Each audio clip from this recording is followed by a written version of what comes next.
स्वागत है आप सभी लोगों का इतिहास विषय में 1500 महत्वपूर्ण प्रश्नों की प्रैक्टिस करने के लिए। ये सारे ऐसे प्रश्न हैं जो बार बार आपकी परीक्षाओं में पूछे जाते हैं। तो चलिए स्टार्ट करते हैं हम लोग आज का अपना पहला प्रश्न। ये सारे प्रश्न जो आपके सामने दिख रहे हैं ये हम लोग पिछले लेक्चर में सॉल्व कर चुके हैं। हमारा पहला प्रश्न पिछले लेक्चर के आगे से ही हम लोग अपना स्टार्ट करते हैं। तो आज का हमारा पहला प्रश्न है, महारानी विक्टोरिया को भारत की साम्राज्ञी कब घोषित किया गया? तो भारत की साम्राज्ञी 1877 में महारानी विक्टोरिया को घोषित किया गया है। इन सारे प्रश्नों को एक बार आप ध्यान से सुन लीजिएगा, आपको सारी चीज़ें रट जाएंगी।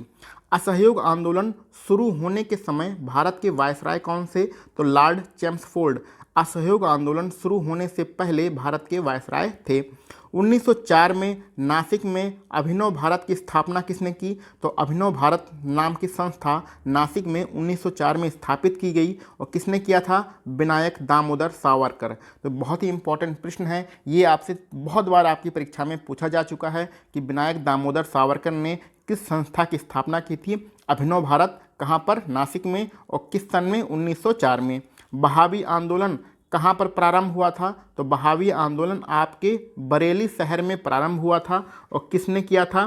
सैयद अहमद बरेलवी। तो सैयद अहमद बरेलवी ने बहावी आंदोलन प्रारंभ किया था और किस शहर से संबंधित है? बरेली, जो कि उत्तर प्रदेश में है, उससे संबंधित है। रैयतवाड़ी व्यवस्था की शुरुआत कब हुई थी? तो रैयतवाड़ी व्यवस्था जो कि टैक्स लेने की एक व्यवस्था थी, अंग्रेजों द्वारा कर लेने की एक व्यवस्था रैयतवाड़ी थी, जो कि 1820 में स्टार्ट की गई थी। रैयतवाड़ी को किसने स्टार्ट किया था? तो रैयतवाड़ी व्यवस्था को प्रारंभ करने वाले कौन थे? थॉमस मुनरो थे। इनका नाम याद रखिएगा, बहुत ही ज़्यादा इंपॉर्टेंट है। और सबसे पहले ये कहाँ पर लागू की गई थी? मद्रास और बम्बई में लागू की गई थी। तो मद्रास बम्बई में सबसे पहले थॉमस मुनरो ने रैयतवाड़ी व्यवस्था 1820 में लागू किया। नील विद्रोह कब हुआ था? तो नील विद्रोह 1859 से लेकर 60 के बीच में हुआ था। 1859 से 60 के बीच में नील विद्रोह हुआ था। सालबाई की संधि कब हुई थी? तो सालबाई की संधि जो है पेशवा यानी कि मराठों और हैंस्टिंग, वारेल हैंस्टिंग के बीच में हुई थी। कब हुई थी? 1782 में। 1782 में सालबाई की संधि हुई थी। बेसिन की संधि कब हुई थी? 1802 में बेसिन की संधि हुई।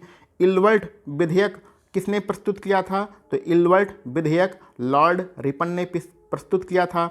ली कमीशन की स्थापना किसने की थी? तो 1923 में ली कमीशन की स्थापना की गई थी। तो ली कमीशन की स्थापना 1923, एक बार फिर से रिवीजन कर लेते हैं। इल्वर्ट विधेयक किसके द्वारा प्रस्तुत किया गया? लॉर्ड रिपन के द्वारा। बेसिन की संधि 1802, सालबाई की संधि 1782, नील विद्रोह 1859 के और 60 के बीच में हुआ था। काबुकी क्या है? काबुकी जापान की एक नाट्य शैली है। काबुकी क्या है? जापान की एक नाट्य शैली है। सहायक संधि स्वीकार करने वाला पहला राज्य कौन सा था? तो सहायक संधि स्वीकार करने वाला पहला राज्य हैदराबाद था। अगस्त प्रस्ताव कब लाया गया था? तो अगस्त जो प्रस्ताव था वो 8 अगस्त 1940 को लाया गया था। 8 अगस्त 1940 को अगस्त प्रस्ताव लाया गया था। मानव बलि प्रथा का दमन तथा स्त्री पुरुष हत्या पर रोक किसने लगाई थी?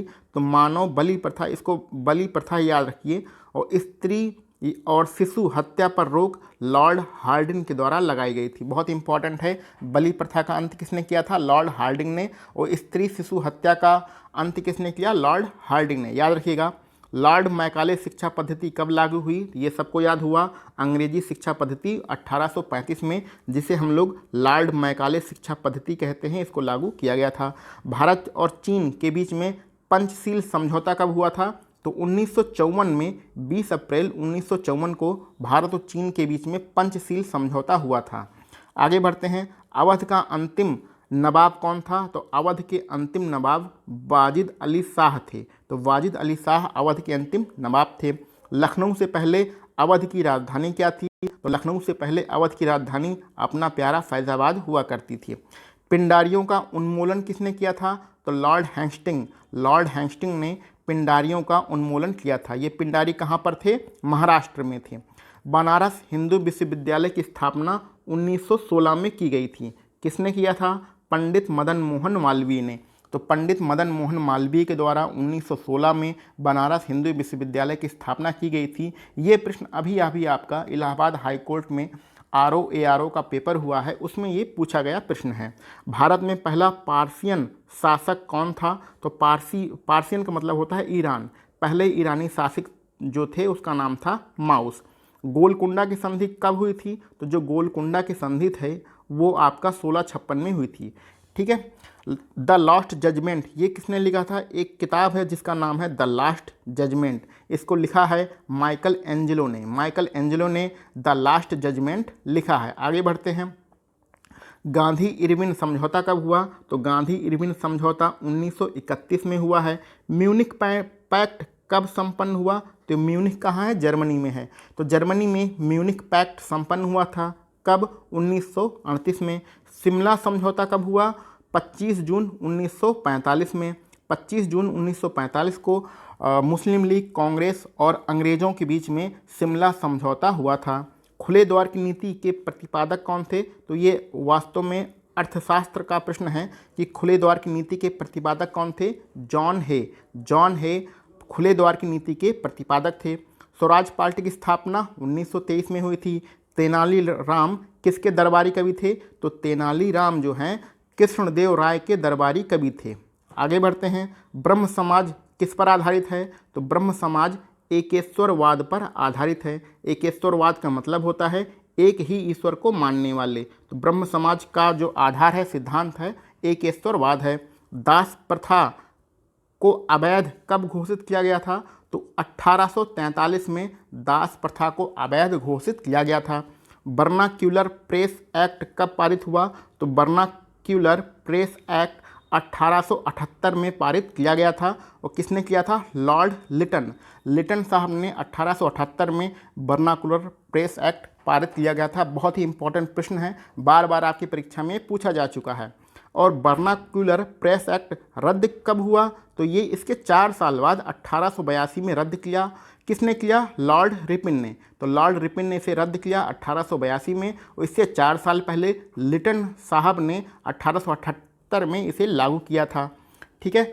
तो इसके आगे के प्रश्न हम लोग अपने अगले वीडियो में पढ़ेंगे। वीडियो हम लोग छोटी छोटी बनाते हैं जिसके माध्यम से आप वीडियो को 2-3 बार देखकर समझकर प्रश्नों को रट सकते हैं। बड़ी वीडियो बनाने से आपको इन सारे प्रश्नों को बार बार देखने और सुनने में थोड़ी दिक्कत आएगी, याद करने में उतना मज़ा नहीं आएगा। तो चलिए हम लोग मिलते हैं अपने अगले किसी वीडियो में। आप सभी लोगों को वीडियो देखने के लिए बहुत बहुत धन्यवाद।